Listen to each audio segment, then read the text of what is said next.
It wasn't easy for Christian Bale to prepare for director James Mangold's Ford vs. Ferrari, but it was worth the effort. Looper recently spoke with Ford vs. Ferrari stunt coordinator Robert Nagel about how he made the veteran actor road-ready. Here's the truth behind Bale's intense training for the pick. To teach Bale how to drive like a real racer, Nagel sent the former Dark Knight to the Bondurant High Performance Driving School in Arizona. For 7 days, Bale spent 7 hours on the track, learning how to drive thanks to lessons from Nagel's hand-picked instructor. But that was only part of Bale's education, and there was a reason why Bondurant was the place Bale did his first phase of Ford vs. Ferrari prep. Nagel explained, "Part of the reason I picked Bondurant was that Bob Bondurant was an icon from that era and was a big part of that GT40 program.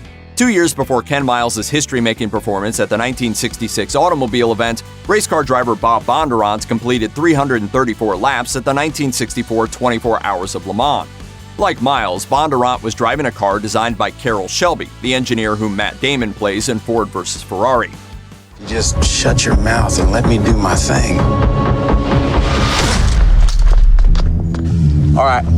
It was enough to win the GT class at the event, but not the overall race. Naturally, a Ferrari came in first. For a full week, Bondurant regaled Bale and Nagel with stories from the Ford vs. Ferrari era of the mid-1960s. Nagel estimated that Bale and Bondurant chatted for 4 or 5 hours a day.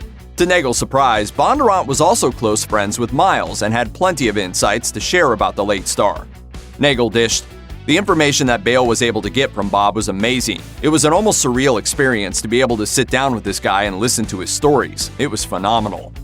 The instructors at the Bondurant High Performance Driving School are top class, but at the end of Bale's training behind the wheel, Nagel had to hop in a car to see the actor's progress for himself.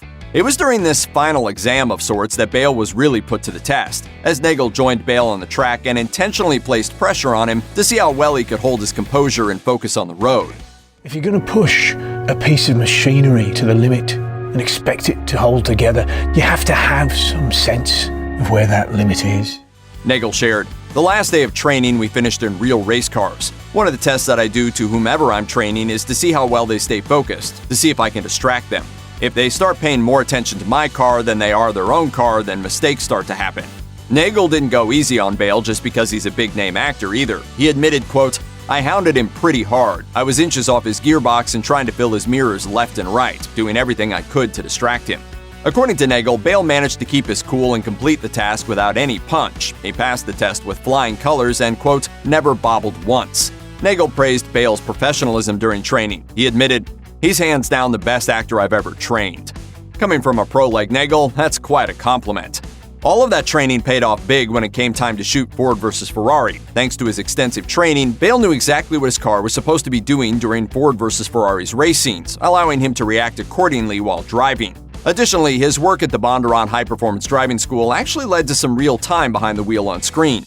As Nagel shared with Looper, "Because of the training we did with him, I felt very comfortable putting Christian in the car." So he did. Nagel revealed that the times in Ford vs. Ferrari when you see Miles, quote, "come screaming into the pits and jump out of the car, or jump into the car and merge into traffic that's going 100, 150 miles an hour aren't fake, and they're not the work of a stuntman either."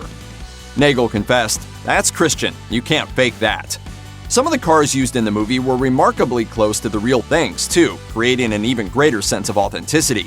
Nagel explained, "There's a company called Super Performance, and they're actually licensed to make what they call continuation copies of the GT40. We had a few of those. Yes, that means the cars you see in the movie have the same engine, a Ford 427, as the one that Miles actually drove. And yes, it was just as impressive and fun to handle." In Nagel's words, it was, quote, "quite a beast to drive." We can only imagine.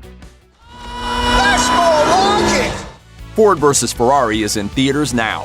Check out one of our newest videos right here. Plus, even more Looper videos about your favorite stuff are coming soon. Subscribe to our YouTube channel and hit the bell so you don't miss a single one.